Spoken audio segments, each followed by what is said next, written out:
Hello, ladies and gentlemen, boys and girls. I am Canon EOS photographer RandallMRueff, and today I'm here to talk to you about the PowerShot SX280 HS. Now, what you see here is the black model, but it also comes in white. It is Canon's high-end advanced digital camera, pocket size, of course. And I'm going to give you some of the things that I think are interesting about it, and what are missing, and what's good, and what's bad. Give you a whole spectrum of the good and the bad, having not actually touched it or seen an actual one, only seen pictures. So with that in mind, let's go to what's in the box. Well, it comes with the camera body, a wrist strap, a battery pack, a battery charger, a USB interface cable, and a digital solution CD-ROM. So basically the basic Canon stuff comes with the camera. Let's see, let's talk a little bit. Okay, wireless connection. Connecting to a computer, a smartphone, another camera. Connecting to a wireless access point. So it's got some wireless capabilities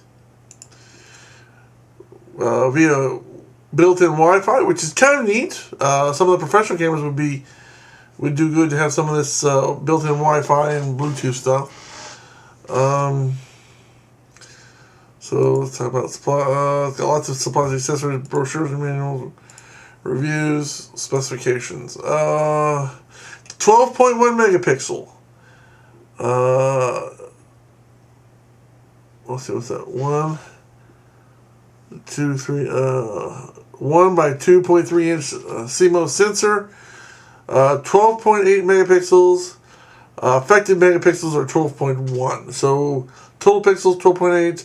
Effective pixels 12. So basically it's a 12 megapixel camera. That's what you're going to want to know.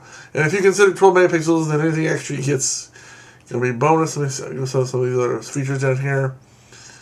Focal length of 4.5 to 90 millimeter, which is an incredible. Look at that. I like the 35 millimeter equivalent of 25 to 500.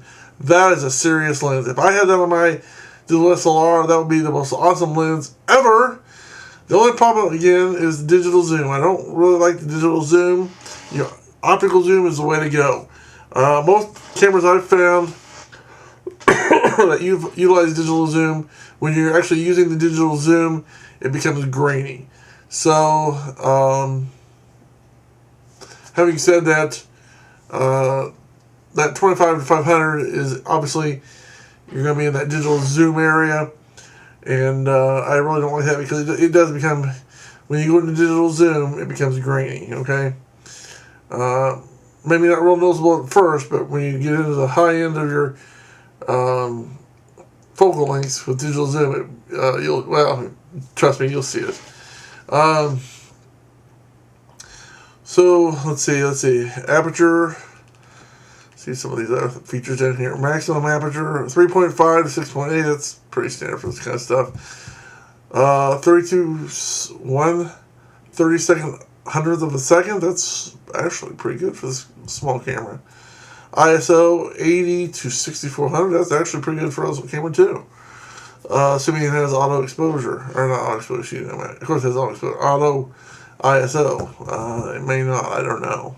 We'll read on and find out what here in a second. Light metering, spots, check.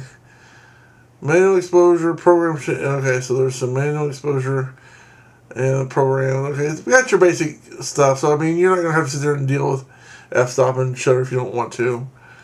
Unless you really want to. Exposure compensation, white balance, built-in flash, which is always nice for these small cameras. Flash range, 11 feet, which is not very far. Excuse me. It amazes me no end when you see people with these small cameras when it has a range of 11 foot. In fact, right here you can see it says flash range 1.6 foot to 11 foot. And they take these small cameras with these small flashes and go to a baseball game and expect to be able to, for that flash to make a big difference. And it doesn't. Recycling time, 10 seconds or less. That's, yikes. Flash, Got some photo effects, a self-timer, wireless control. You can use a whole bunch of stuff. That's kind of neat. Image storage. Got your SD memory card, SDHC memory card, SDXC memory card. So everything here looks like is SD. Okay, so that rules out some CF cards, but everything's SD. That's fine. That's no big deal. JPEG modes, video. Let's see, still images, XF 2.3, JPEG, video, MPEG 4. Got a whole bunch of charts about you don't really, if you're really interested in that, you can look it up. It's not that interesting. Playback videos. You can play back the normal ways, no big deal. Wait.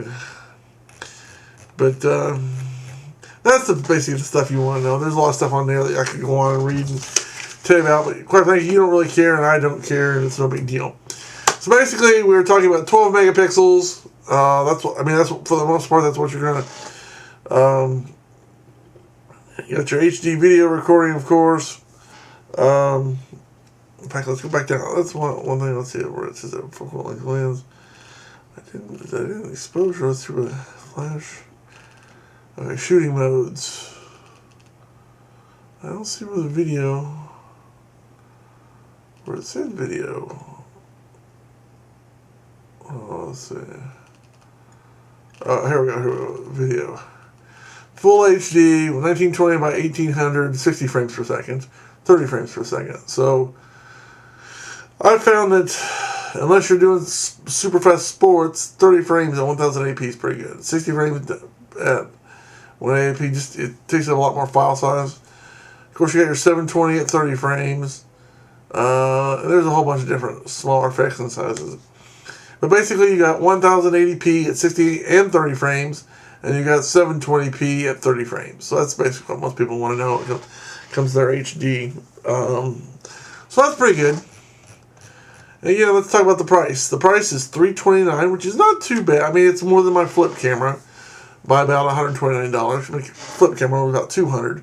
But this does HD video, and it does pictures, which my flip camera doesn't even do pictures. Doesn't have the flash, and the videos are on this particular camera a lot better. So you're paying more money. So if 12.1 megapixel pictures are what you're after, 720 or 1080p video is what you're after, and $329.99, basically $330, is in your price range, this could be the camera for you. And again, it comes in black or white. As you see here is the black one. And it's a neat looking little camera. Stick it in your pocket and go. I mean, it's definitely a pocket camera, but it's a high-end pocket camera on Ken's part. And I'm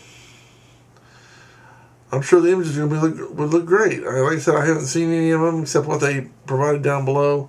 But they look really good. So, I mean, I'm really, overall, not having actually seen or touched the camera in person, only seen it online and gone over with you just now the specs. For a pocket camera, it looks pretty good.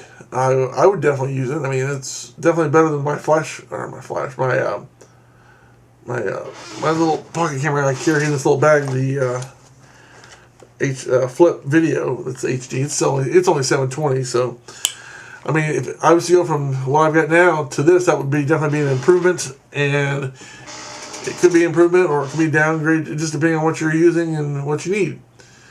So, I hope I've given you some information in this video that will help you decide if this is a camera that's right for you. It may be too much of a camera. It may be not enough of a camera. It may be too small, maybe too big.